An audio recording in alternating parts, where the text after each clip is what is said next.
Hello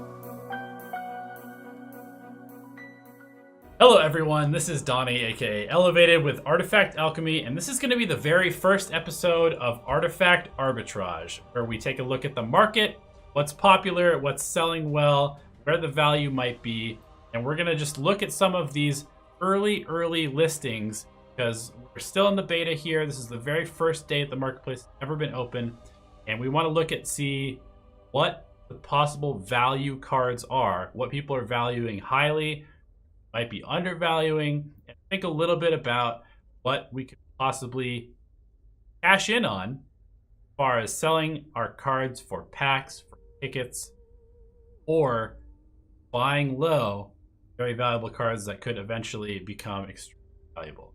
So we're just going to go ahead and take a look at this interface. This was added. All the cards now have a very small basic amount that they are quote unquote worth. What I believe the average or the lowest buy value is on the Steam market. And you can't see it on my screen, but I'm opening up the Steam market. I guess I can actually okay, so if you open up this Steam market, you can see we're in Artifact, each individual card right now.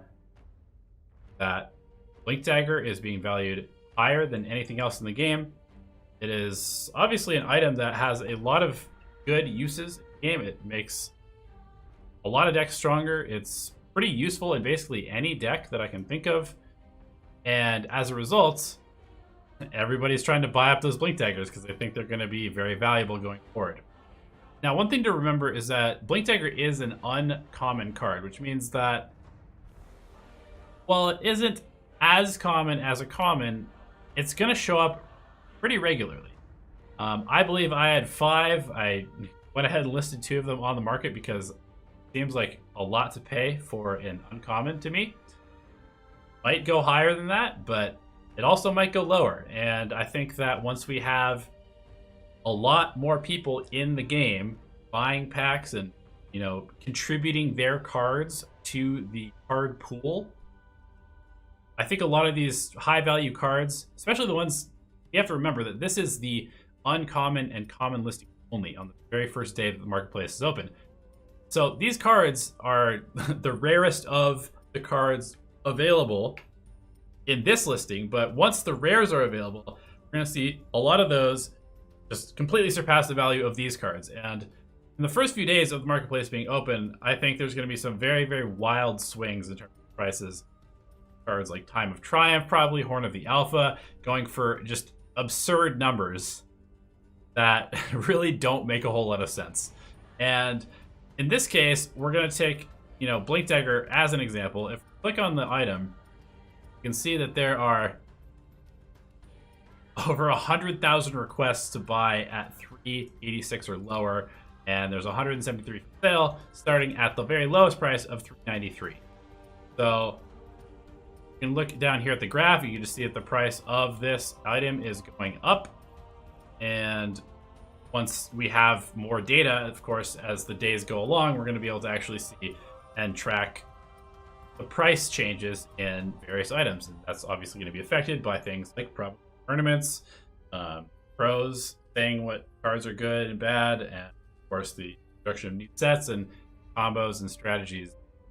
So this is just going to be a very interesting thing to monitor as Artifact evolves, because Marketplace is something that Valve and the Artifact team has really put a lot of emphasis on being a huge part of this game and really kind of making it a true trading card game.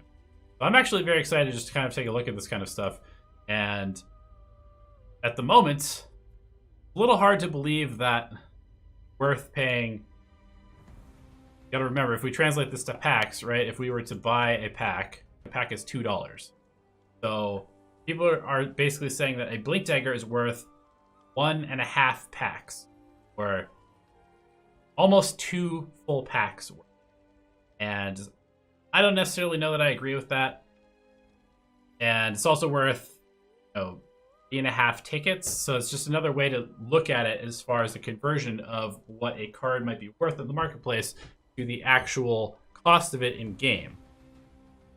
Obviously, people who pulled Blink Daggers in their packs are probably pretty happy right now, because I assume that a lot of people that are cashing in on this, and there are a lot of people that are saying, well, there's going to be a lot of new players that are coming into the game who probably are going to want the Blink Daggers. So this might actually even go higher, and maybe selling on day one is a mistake, and holding on to it for all of the new players to come into the game might be better. But you have to believe that an uncommon card like a Blink Dagger can't sustain a very, very high cost just because there's going to be too many of them. At least that's my thinking. Once we get to like the rares and stuff like that, Time of Triumph may literally just be a $50 or $60 card. Who knows? We've seen that kind of thing in Magic cards, where specific cards are worth a huge, huge amount of money because they're so good, and a card like Time of Triumph, for example, probably going to be one of the most wired cards in the constructed meta, at least for the time being, because red-black is very popular, and Time of Triumph is the red finishing card. So just to keep that in mind, that is sort of the logic behind certain cards being better or worse, worth more or less. Another hero to look at, I think the likes of Bristleback, Phantom Assassin, Luna, Legion Commander, these are all heroes that people have been talking about a lot as being very strong. Legion Commander in particular, I think this is maybe a more justified price. Again, it's really hard to say whether $2 or a full pack is worth one Legion Commander.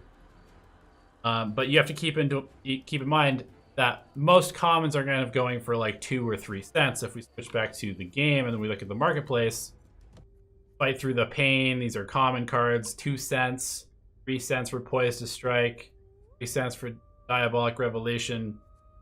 And then there are the likes of a Mist of Avernus, for example, that 45 cents. This is an uncommon, of course, but compared to some of these other uncommons, Altar of the Mad Moon, 3 cents, because they're not valued as highly. Mist of Avernus is a card that has gotten a lot of, press, quote unquote, because of how much the pros and the tournaments beforehand have talked about it, and just kind of one of those like very popularized cards that people like to talk about. So not that surprised to see it being one of the more expensive cards. And again, if we were to go look at it on the marketplace, you can see that Mist of Avernus is currently 82 cents to buy one. This was $1.11 not very long ago, so the price is very, very volatile at the moment.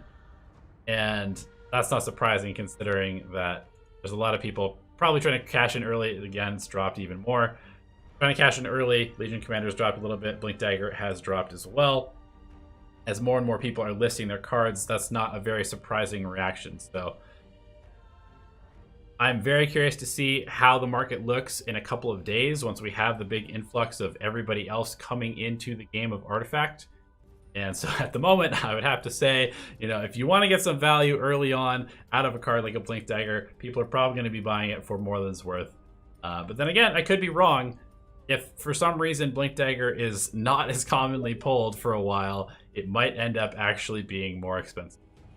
As far as the rares, it's very hard to speculate early on, just because we don't have any baseline for the prices of these cards. But you would have to believe that the most expensive cards in the game are going to be stuff everybody knows about. Everybody knows it are very good cards. They're cards that are being run in a lot of decks. So, and a lot of decks are being built around these cards in particular. So Axe, of course, pretty much unarguably the best hero in the game at the moment. I guess there's some credence to Kana or Drow being in that conversation, but Axe just seems to be the most popular of all of these heroes. So Axe is going to be an expensive card. We're going to see other things such as Horn of the Alpha, which I actually don't have a copy of, unfortunately. We're going to see Vesture of the Tyrant be an expensive card.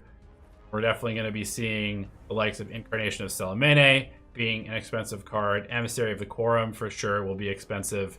Time of Triumph will definitely be a very expensive card, considering how popular red is currently in the meta, in Constructed.